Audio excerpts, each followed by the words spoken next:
So yan, no? So kamusta po mga ka-Streetwise? Ako po si Takero Miyamoto at welcome po sa aking munting channel. So mga ka-Streetwise, meron kasing usap-usapan ngayon na meron palang grounds para po sa disbursement or suspension bilang isang abogado itong pinagkakalat nga po na chismis ni Harry Roque. So yung chismis nga po na pinagkakalat ni Harry Roque, yung marites niya kasi, ay paborito daw pong estudyante ni Laila de Lima, si Judge Hito. So itong si Judge Hito po na to, siya po yung nagbigay po ng bail, nag-grant po ng piyansa sa kaso nga po ni Laila de Lima. So ngayon mga kababayan, pag-usapan ngayon natin kung totoo ba to. Kung talagang meron ba talagang grounds para po masuspinde or madisbar itong si Harry Roque dahil sa kanyang pagmamarites. So ang nagkalat po kasi ng balita po na to, itong abogado din mismo ni Laila de Lima na si Attorney De Leon. Okay, actually magaling na abogado talaga to, no, in my own opinion, no. So ang sabi dito ni Attorney De Leon, what is clear is that Harry Roque is once again peddling lies. He should substantiate his claims that Judge Gito is a favorite student of Laila de Lima. Otherwise, he is spreading intrigue and gossip against a member of the judiciary. And that actionable and violation of the Code of Profession responsibility governing the conduct of lawyers. So mga kababayan, mamaya-maya lang pag-usapan ngayon natin dito yung tungkol dito sa Code of Professional Responsibility governing the conduct of lawyers. Kung ano ba yung posibleng violations ng isang abogado kung sakaling ang lumabag nga sila dito sa Code of Professional Responsibility governing the conduct of lawyers. So mga kababayan, para po mas malinaw po yung content natin ngayon, panoorin po natin yung interview at saka yung statement nga po ni Attorney De Leon. Okay, ito interview niya ito kay Karen Davila. Okay, so taka lang. Lakihan natin para hindi tayo makaka-copyright, no? Okay, so panoorin natin to, ha. Sorry. First of all, Attorney Harry Roque's credibility in this particular issue is quite latent for several reasons. The first one is, if you would recall, Karen, he is one of the persecutors of Laila de Lima when he was still a representative at the House of Representatives. Number two, he was the mouthpiece of the murderous Duterte regime. And in fact, and I quote the UP University of the Philippines Executive Committee's statement against Harry Roque's election to an international organization, he has a very poor track record in defending and promoting human rights. That's first. Secondly, with respect to this particular issue, Senator Laila de Lima does not remember Judge Henner Hito at all. If at all he was her student, there was no memory of that insofar as Senator Laila de Lima is concerned. Why? Because Senator Laila de Lima has taught hundreds and hundreds of students, and that's the reason why she cannot be expected to remember all her students. That's just really impossible. No, she has spoken in maybe thousands of forums as former chairperson of the Commission on Human Rights, as former Secretary of Justice, as former senator, and she cannot possibly remember everyone that she interacts with, including all her students. That's second. But thirdly, that's being a student is not even a ground for mandatory inhibition. And Harry Roque as a lawyer knows that for a fact. And hindi dapat nagmamarites ng mga ganitong favorite student because that is casting aspersion on the credibility of a member of the judiciary without any basis. What is the substantiation of Harry Roque that Judge Henner Hito, assuming that he was a student of Laila de Lima, was indeed the favorite student? What's up with the adjective that he is adding, and what is his basis in doing so? If he does not have any basis for the word favorite, then that is legally actionable because that is unethical per our lawyer's oath and per the Code of Professional Responsibility.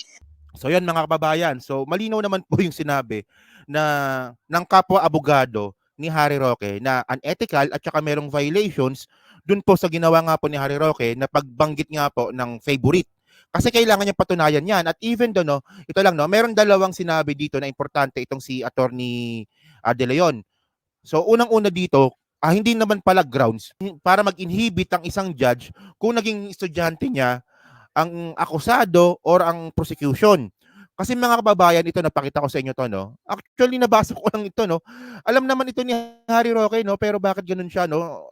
Alam ko mga sinungaling po yung mga lawyers kasi parte yan ng trabaho nila, pero yung magsisinungaling ka for your own marites, for your own chismis, mukhang unethical talaga ito. So mga kababayan, ang nakalagay dito, no, sa Rule 137, disqualification of judicial officers. So ito po yung mga grounds kung ano po yung mga dahilan para mag-inhibit po ang isang judge. Okay? So ang sabi dito, no, sa section 1, Disqualification of judges. No judge or judicial officer shall sit in any case in which he or his wife or child is peculiarly interested as her legatee, creditor, or otherwise, or in which he is related to either party within the sixth degree of consanguinity or affinity. So, base mga kababayan, hindi pwedeng umupo ang isang judge kung ito po ay kamag-anak. At hanggang 6 degree. 6 degree po na relatives. Okay. Continue pa natin, no? Or to counsel within the 4th degree. O pati 4th degree, di ba? Computed according to the rules of the civil law or in which he has been executor, administrator, guardian, trustee, or counsel, or in which he has been presided in any inferior court when his ruling or decision is the subject of review without the written consent of all parties in interest signed by them and entered upon the record. So mga kababayan, base po dito sa rule of law sa rule 137, wala naman po nakalagay dito madidisqualified po ang isang judge ng kung naging favorite student siya nung isang akusado or ng other parties. Wala namang ganon. So, ibig sabihin nito mga streetwise, sinungaling dito sa Harry Roque. And then mga kababayan, yung binabanggit nga rin po ni Atty. De Leon tungkol nga po dito sa Code of Ethics din po ng bilang isang abogado. So, actually, nakalagay din naman to dito, no? So, meron tayong tinatawag dito na so itong canon law mga ka-streetwise, ito po yung binabanggit po ni Atty. De Leon na Code of Ethics nga po ng mga abogado na posibleng nilabag nga ni Harry Roque. So ang sabi dito, no, basahin lang po natin yung mga iba dito, no. Sabi dito, okay, a lawyer shall not engage in unlawful, dishonest, immoral, or deceitful conduct. Yon. So kahit pala yung pangangabit kasi ang nakalagay kasi dito, immoral or deceitful conduct. So pati rin pala yung pangangabit ni judge, bawal pala yun. So, well, di ko lang alam kung merong kabit si Harry Roque, no? Pero by the way, di naman importante yon. So dito po sa Rule 1.02, sabi dito, a lawyer shall not counsel or abet activities aimed at defiance of the law or lessening confidence in the legal system. So base po dito sa mga nabasa po natin, dito po sumablay po si Harry Roque. Kasi ang ginawa nga po ni Harry Roque dito sa pagbanggit na favorite na student ni Laila de Lima, yung judge na nagbigay nga po ng bail sa kanya, is nagiging lessening confidence po itong statement po na to para po magtiwala ang mga tao sa legal system po ng Pilipinas. So, isang grounds po ito. And then, meron pa nakalagay dito, no, continue lang natin. No? Sabi pa dito, ito po tayo sa dito pala, sa Canon 3. Okay? Sa Canon 3, Rule number 3.01, ang sabi dito, a lawyer shall not use or permit the use of any false, fraudulent, misleading, deceptive, undignified, self-laundry, or unfair statement or claim regarding his qualifications or legal services. So mga kababayan kasi dito, sa palagay ko lang, no, ako hindi naman ako abogado, pero kahit naman papaano, marunong po tayo mag-research at saka marunong po tayo umintindi ng mga binabasa po natin. So ito pong so dito po, sa Canon 3, ang nakalagay po dito, no, false, fraudulent, misleading, deceptive, undignified, self-laudatory, or unfair statement. So dito na naman po sumabit na naman po si Harry Roque. Okay. And then mga kababayan po kasi, okay na. So ito na, medyo settle na tayo dito. Na posibleng ang may paglabag nga po itong si Harry Roque sa canon law bilang isang lawyer or sa Code of Ethics po bilang isang lawyer. Pero mga kababayan, meron po akong gustong banggitin dito, no?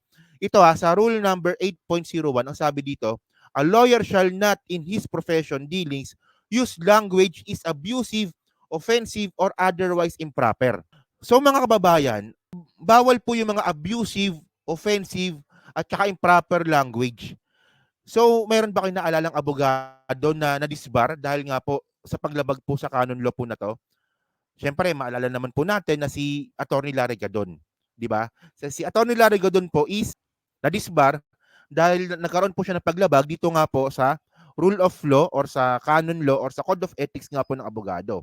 So, para po malinaw mga kababayan, ang nakalagay din po kasi dito sa section 27, rule number 138, ang sabi dito, Rule 138 of the revised rules of court, a member of the bar, so abogado, may be disbarred or suspended on any of the following grounds: deceit, malpractice, or gross misconduct in office, grossly immoral conduct, conviction of a crime involving moral turpitude, violation of the lawyer's oath. So sa number 5 po mga kababayan, pwede pong maging grounds bilang isang abogado para po masuspinde or madisbarred yung violation of the lawyer's oath.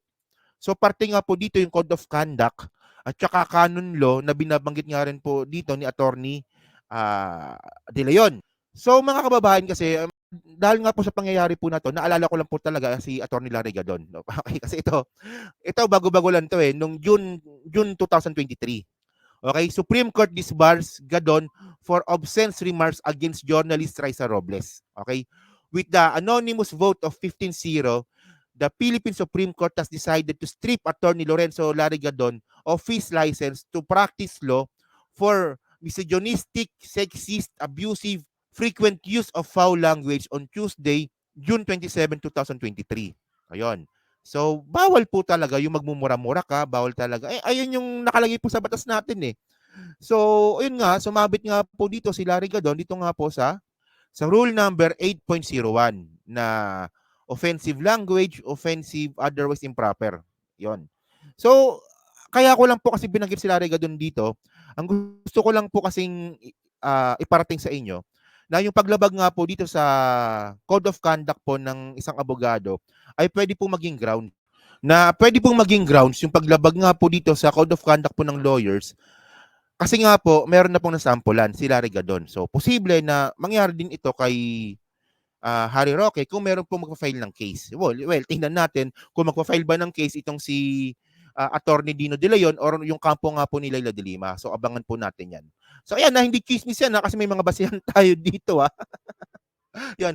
So yun na po mga kababayan. No? So ano po masabi nyo nga po dito sa content natin ngayon tungkol kay Harry Roque? Agree ba kayo na madisbar or masuspinde itong si Harry Roque dahil sa pagiging certified na Martes niya? Yun. So paki-comment lang po sa baba at binabasa ko po lahat yan. So sa muli po, maraming salamat po sa inyong lahat. Ako po si Takero Miyamoto. Bye-bye.